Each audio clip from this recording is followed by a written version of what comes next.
মুভির শুরুতেই আমরা ইয়ান নামের এক অসাধারণ শেফ বা রাঁধুনিকে দেখতে পাই। তার রান্না এত বেশি টেস্টি হয় যে সব সময় কাস্টমারদের ভিড় লেগেই থাকে। সে মূলত ট্রেডিশনাল বা পুরনো দিনের রন্ধন প্রণালী ব্যবহার করে। এই ধরনের রেস্টুরেন্টকে হটপট রেস্টুরেন্ট বলা হয়, যেখানে টেবিলের মাঝখানে থাকে চুলা বা স্টক। রাঁধুনির রান্না করা স্পেশাল ঝোলের পাত্রটা রাখা হয় ওই চুলার উপরে, আর কাস্টমাররা পছন্দের মতো নুডলস, মাশরুম, শাকসবজি দিয়ে নিজের খাবার তৈরি করে নেয়। সব মিলিয়ে বেশ ভালোই যায় ইয়ানের দিনকাল। তার একমাত্র মেয়ে ফে জব করে রেডিও স্টেশনে, এবং ফের হাজবেন্ড রুই হচ্ছে একজন মুভি পরিচালক। তার পরিচালিত প্রত্যেকটা মুভি হয়েছে ফ্লপ, তাই কোনো প্রডিউসার তার মুভিতে ইনভেস্ট করতে চায় না। তবে অনেক কষ্টে একজন ইনভেস্টর ম্যানেজ করে নতুন একটা মুভির কাজ শুরু করেছে। দেখা যায় শুটিং স্পটের দুজন কর্মচারী রুইয়ের পরিচালনা নিয়ে হাসি ঠাট্টা করছে। তারা বলে এমন বাজে ডিরেক্টর এর আগে দেখিনি, যার প্রত্যেকটা মুভি হয়েছে সুপার ফ্লপ। তাদের এসব কথাবার্তা স্পিকারে শুনতে পায় টিমের সবাই। এই শুনে রুই প্রচন্ড রেগে তাদেরকে তাড়া করে।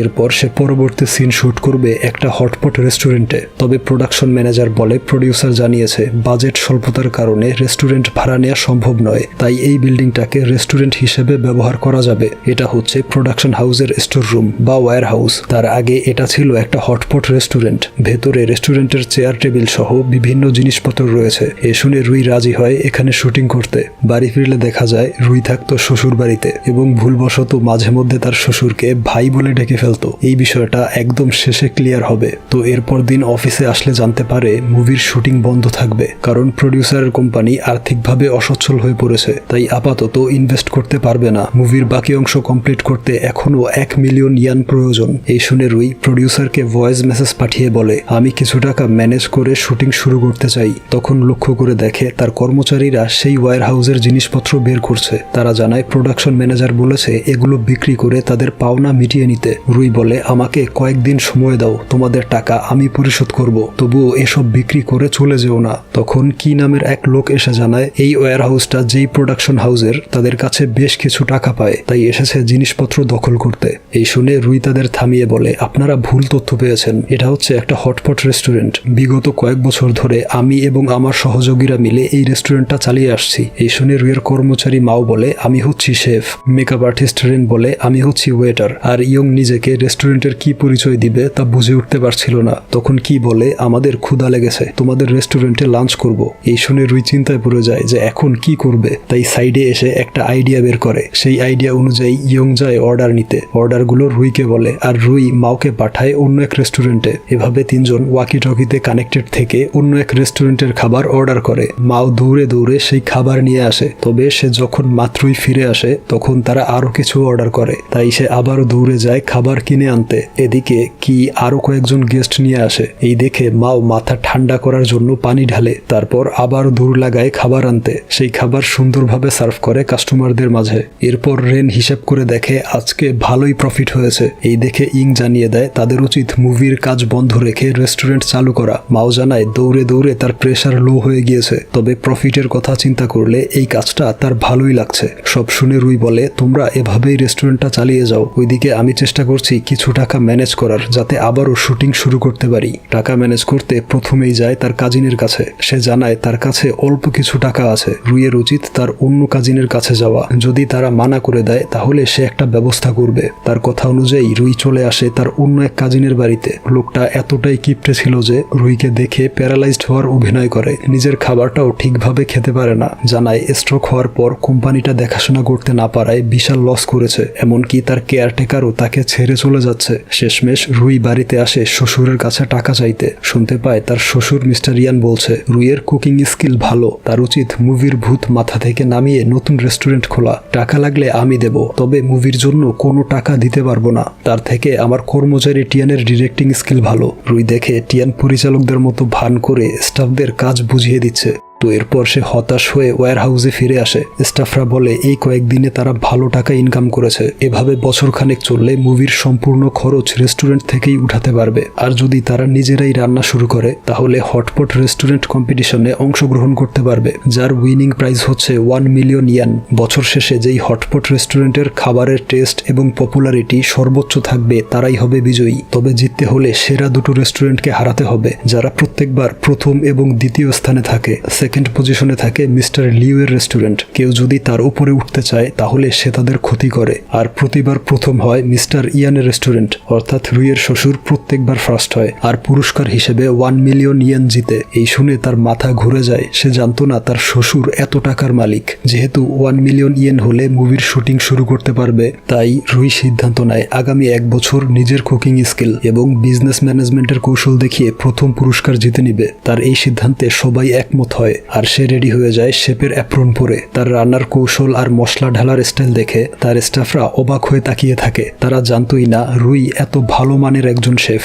এরপর তার রান্না করা সেই স্পেশাল ঝোল টেস্ট করে কাস্টমাররা একদম মুগ্ধ হয়ে যায়। টেস্ট এতটাই ভালো ছিল যে দাঁড়িয়ে হাততালি দিয়ে তাদেরকে ধন্যবাদ জানায়। ধীরে ধীরে তাদের কাস্টমার বাড়তে থাকে আর কম্পিটিশনের র্যাঙ্কিংয়ে তাদের রেস্টুরেন্ট ওপরের দিকে উঠতে থাকে। অল্প সময়ের মধ্যেই তারা চতুর্থ স্থানে চলে আসে। ওইদিকে তৃতীয় স্থানে থাকা রেস্টুরেন্টটা অবৈধ জায়গায় নির্মাণ করায় সরকারি লোকেরা সেই রেস্টুরেন্টটা ভেঙে ফেলে। ফলে এখন রুইদের রেস্টুরেন্ট অটোমেটিক থার্ড প্লেসে চলে এসেছে।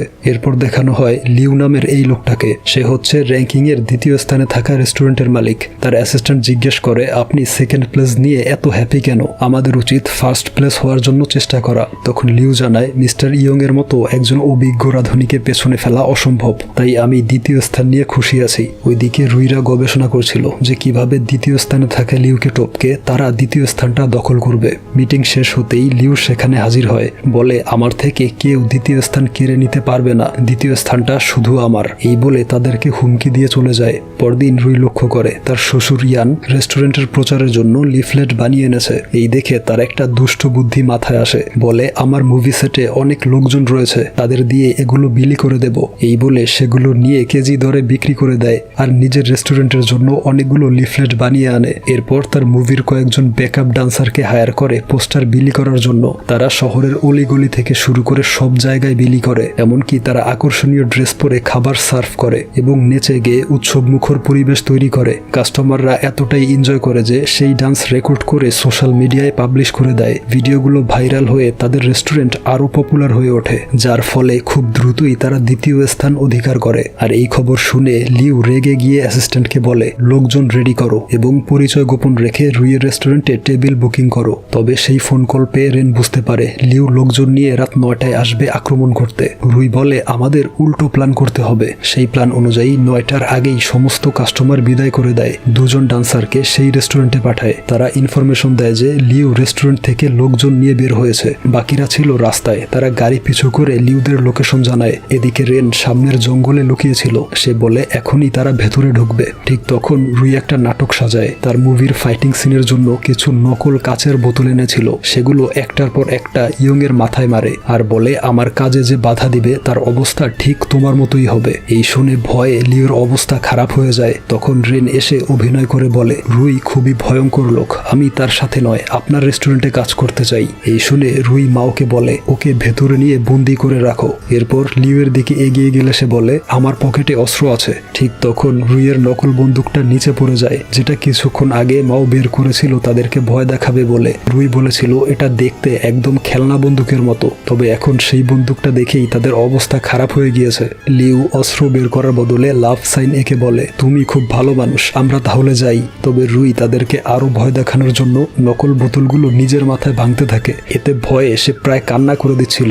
তখন তার অ্যাসিস্ট্যান্ট পাশের ঝুড়ি থেকে একটা বোতল নিয়ে বলে, এটা আপনার মাথায় ভেঙে দেখিয়ে দিন আপনি কত সাহসী। তবে সেই বোতলটা ছিল রিয়েল, তাই মাথায় মারতেই প্রচন্ড ব্যথা পায়। মাও বলে, এভাবে মারুন। এই দেখে লিউ তার অ্যাসিস্ট্যান্টের মাথায় ভাঙতে গেলে তাকে রেখে সবাই পালিয়ে যায় আর রুই একের পর এক নকল বোতল নিজের মাথায় ভাঙে, যা দেখে লিউ ভয়ে অজ্ঞান হয়ে যায়। এরপর ইয়ান জানতে পারে আর্টিস্ট হটপট নামের একটা রেস্টুরেন্ট লিউকে পেছনে ফেলে দ্বিতীয় স্থানে চলে এসেছে। তবে সে জানতো না যে ওই রেস্টুরেন্টটা তার জামাই রুইয়ের। হঠাৎ করে নতুন একটা রেস্টুরেন্ট কিভাবে দ্বিতীয় স্থানে চলে আসলো তা জানার জন্য কর্মচারী টিয়ানকে যেতে বলে সেই রেস্টুরেন্টে। বের হওয়ার সময় রুইয়ের সাথে দেখা হয়, অর্থাৎ তাদের কথাবার্তা রুই বাহির থেকে শুনছিল। তারপর টিয়ান রুইয়ের রেস্টুরেন্টের সামনে এসে দেখে সাইনবোর্ডে লেখা রয়েছে ফিউনারাল সার্ভিস, যেখানে মৃতদেহের শেষকৃত্য অনুষ্ঠিত হয়। তখন মাও ছদ্মবেশে এসে ফোনে কেউ একজনকে বলে আর্টিস্ট হটপট রেস্টুরেন্টটা সোজা 200 মিটার সামনে। এই শুনে সেখানে এসে দেখে ইয়ং একটা ছোট্ট কার্ট পরিচালনা করছে। তাকে জিজ্ঞেস করে ওই রেস্টুরেন্টের বিষয়ে। ইয়ং বলে, যেদিক দিয়ে এসেছেন সেদিকে 200 মিটার গেলেই সেই রেস্টুরেন্টটা দেখতে পাবেন।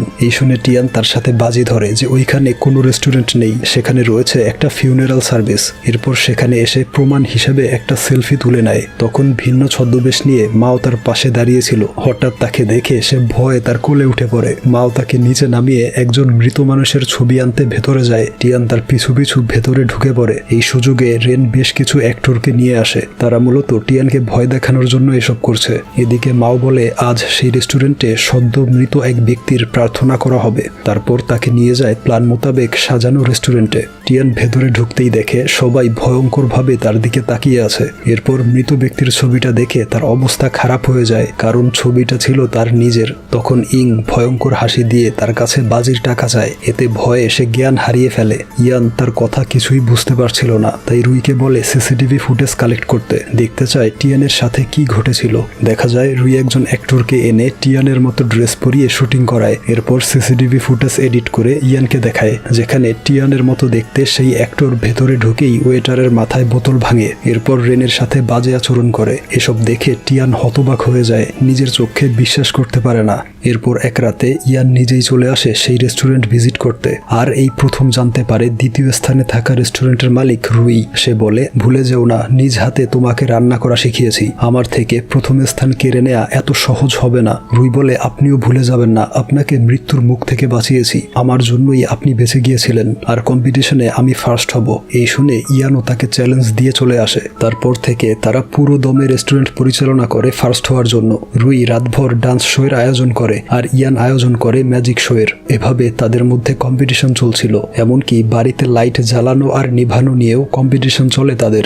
এরপর রেজাল্টের দিন দুজন চিন্তিত হয়ে অধীর আগ্রহে অপেক্ষা করে। শেষমেশ ঘোষণা করা হয় রুইয়ের রেস্টুরেন্ট চ্যাম্পিয়ন হয়েছে। তখন বাহিরে এসে দেখে অগণিত আতশবাজি ফোটানো হচ্ছে। এসব করেছে লিউ। সে তাদেরকে অভিনন্দন জানায়। তখন 5 বছর অতীতের কিছু ঘটনা দেখানো হয়। একদিন রুই ইয়ানের রেস্টুরেন্টে খেতে গিয়েছিল। সেদিন ইয়ানের গলায় খাবার আটকে যায়। এই দেখে রুই প্রাণপণ চেষ্টা করে তাকে বাঁচিয়ে নেয়। এরপর থেকে তাদের মধ্যে ভালো সম্পর্ক তৈরি হয়। তারা একে অপরকে ভাই বলে ডাকতো। ইয়ান তাকে এতটাই ভালোবাসতো যে তার সিক্রেট রেসিপি এবং রান্না করার কৌশল রুইকে শিখিয়ে দেয়। তবে একদিন ইয়ানের মেয়ে ফেইকে দেখে তার প্রেমে পড়ে যায়। এরপর তাদের বিয়ে হয়। গল্পটা আবারও বর্তমানে চলে আসে। সেই আতশবাজির ঝলকানি ব্যালকনিতে দাঁড়িয়ে দেখছিল ইয়ান। রুইয়ের এই সফলতায় সে খুব খুশি ছিল।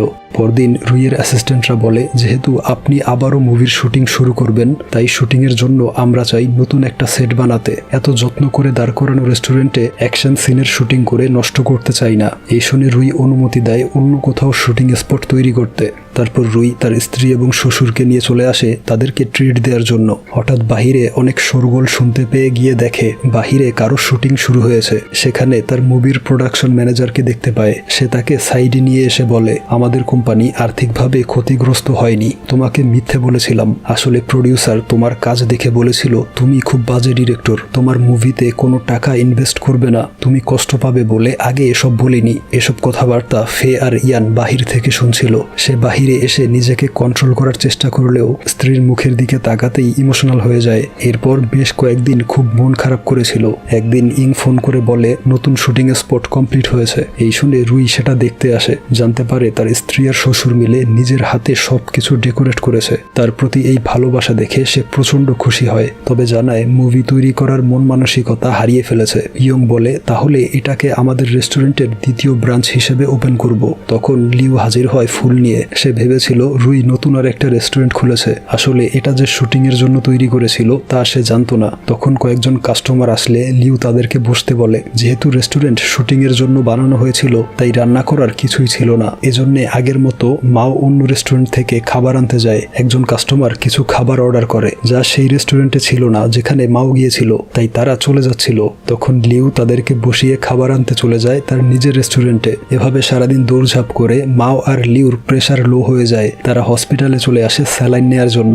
এরপর ইং তাকে জিজ্ঞেস করে শুটিং কবে থেকে শুরু হবে। সে কোনো উত্তর না দিয়ে বাড়ির দিকে চলে যায়। নিজের প্রতি বিশ্বাস হারিয়ে ফেলেছে সে। তখন লক্ষ্য করে তার স্ত্রী ফে তার পাশে পাশে হাঁটছে। সে জিজ্ঞেস করে, তুমি এখানে কি করছো? ফে বলে, জিজ্ঞেস করতে এসেছি যে এখন কি করবে, কি সিদ্ধান্ত নিলে। রুই বলে, মাঝে মধ্যে কিছু সিদ্ধান্ত সময়ের উপর ছেড়ে দেওয়া উচিত, দেখা যাক সময় আমাদের কোথায় নিয়ে যায়। ফে বলে, যেখানেই নিয়ে যাক আমি সব সময় তোমার পাশেই থাকবো। এরপর 1 বছর কেটে যায়। বর্তমানে শুটিং এর জন্য বানানো রেস্টুরেন্টটা কাস্টমারে জমজমাট হয়ে উঠেছে। তখন ইং এসে জানায়, এবছর হটপট রেস্টুরেন্ট কম্পিটিশন শুরু হবে কয়েকদিনের মধ্যে। নিয়ম কানুন আর প্রাইস আগের মতোই থাকবে। রুই বলে, তাহলে আমাদের দুটো রেস্টুরেন্টই রেজিস্টার করে ফেলো, এবারও প্রথম পুরস্কার আমরাই জিতবো। এর কয়েকদিন পর রুই জানায় সিদ্ধান্ত নিয়েছে আবারও শুটিং শুরু করবে। তবে ইং বলে, আমাদের দুটো রেস্টুরেন্টই কম্পিটিশনে লড়ছে, তাই শুটিং শুরু করতে চাইলে নতুন আরেকটা সেট বানাতে হবে। এই শুনে রুই বুঝে যায় তার মুভি তৈরি করা হবে না। তার অ্যাসিস্ট্যান্টরা এখন চায় রেস্টুরেন্টের এই ব্যবসা চালিয়ে যেতে, আর এখানেই মুভিটির সমাপ্তি ঘটে।